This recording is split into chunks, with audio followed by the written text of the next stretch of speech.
మహాత్మా ఆడు పొందుతుందని తలంచితురా మహాత్మా, ఆడు పొందుతుందని తలంచితురా.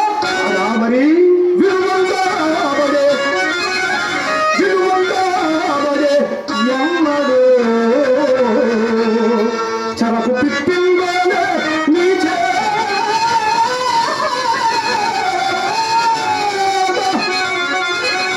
విడువందాబడి సాగల్లది